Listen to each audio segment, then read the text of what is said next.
In this video, I'm going to show you two different ways to cook salmon bone or fish scraps. And you can see this is good for when you're cooking on a budget or you don't eat very much meat and you want to eat some. Well, I like fish a lot and cooking on a budget is always great. So this is $3.99 a pound. I got a little under 1 pound, which is $3.59. And I'm going to make a salmon miso soup and then broil the other half. While I rinse the fish bone, I'm going to set this to boil.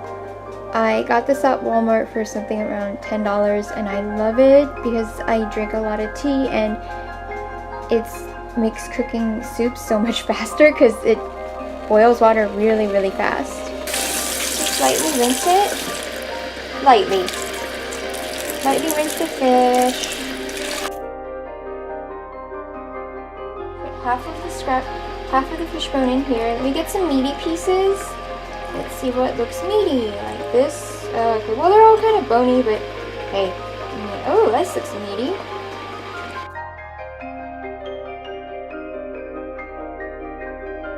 This is fine.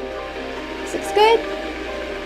And so just 4 pieces, and the other 4 pieces are going to go in my soup. Now I'm going to add garlic, which I have cut up here. You can see it. Some garlic that I pre-cut. Onion.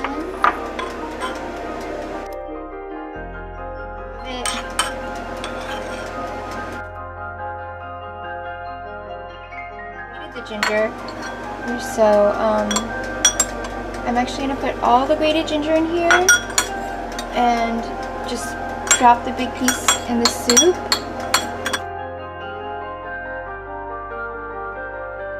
That sound in the background is I have cauliflower roasting because I had half a head of organic cauliflower that I got for I think $1.99 and I want to eat it with the salmon.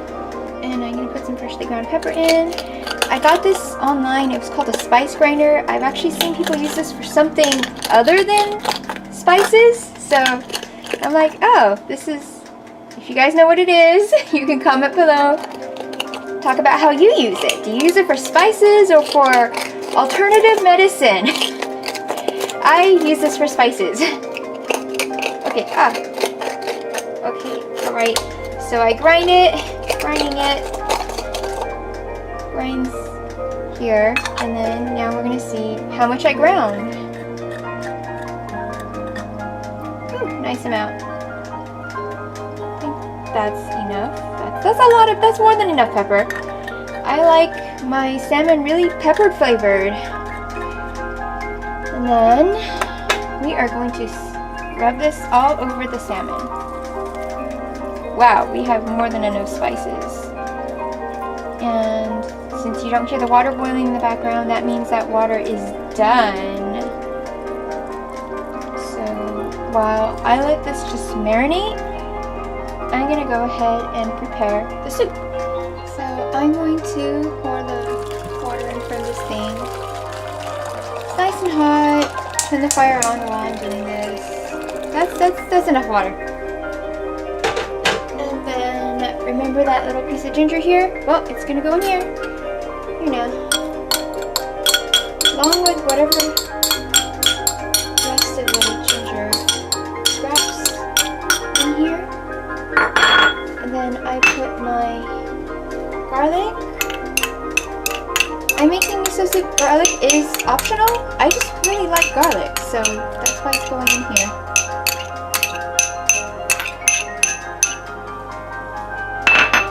And shiitake mushroom, this is optional also. If you're on a super budget and you don't want to buy mushrooms, you don't have to buy them. But you can just put 1. I chopped up 2 shiitake mushrooms. You can look at them. They're kind of brown because they were in my fridge for too long and I really had to eat them up. I figured, I could boil them to death.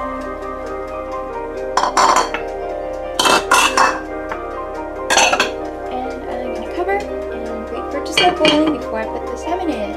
I have plain cauliflower roasting in my little mini oven. So I'm going to wait for it to finish before I put in the salmon pieces. My soup is boiling now, so I'm going to go ahead and put the salmon pieces in. And I'm going to cover it and let it boil for 5-10 minutes. 10 minutes to be safe.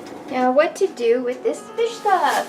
If you don't want your kitchen smelling all like fish, or you don't want the trash can smelling like fish, that's what I do. See this extra grocery bag I got, or come on, the bag I put the fish thing in? I'm gonna actually put it in here. Tie this up. Now I'm gonna tie it up in this type of tie. Oh, here, this type of tie. I know that this is tighter than just the cross tie, because one time I did housekeeping for a lady and she said that when she tied her trash bags a different way, the dog poop would fall out. But if she tied her bags this way, no dog poop falling out. So I figured, I'll tie other bags this way also. This is vinegar spray I got. I'm going to spray in here.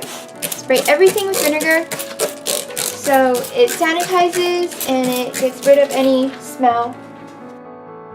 Baking soda.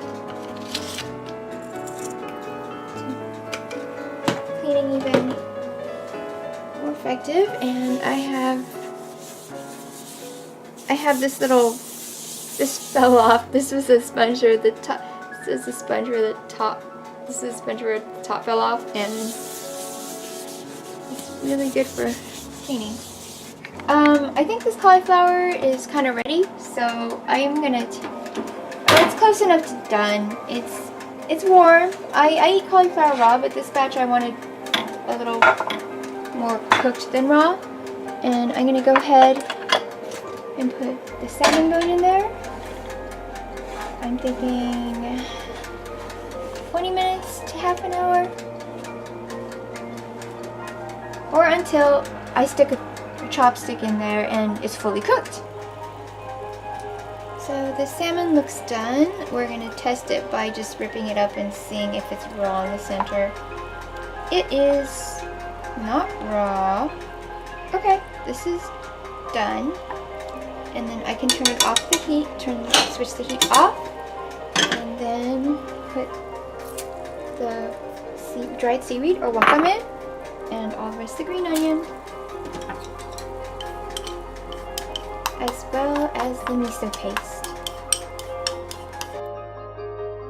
So before I put the miso paste in there, I like to squish it with some water, mix it with some water so it dissolves easier in the soup.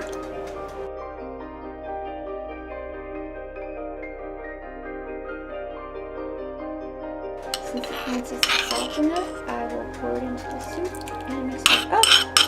Some undissolved pieces. To be stronger, I'll put more miso paste in there, and let's see. Like this.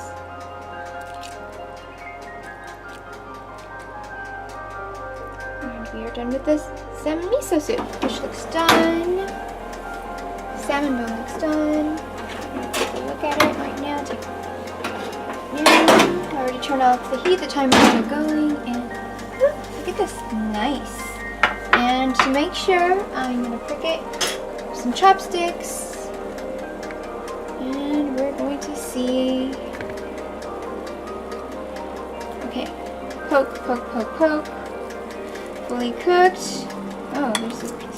The piece underneath got fully cooked. Oh, yep, this is fully cooked. And the thick one, fully cooked. Yay, we're done. Thanks for watching my video. And if you like it, you can subscribe to see more cooking and craft videos. And also remember to comment to let me know what you want to see me make next.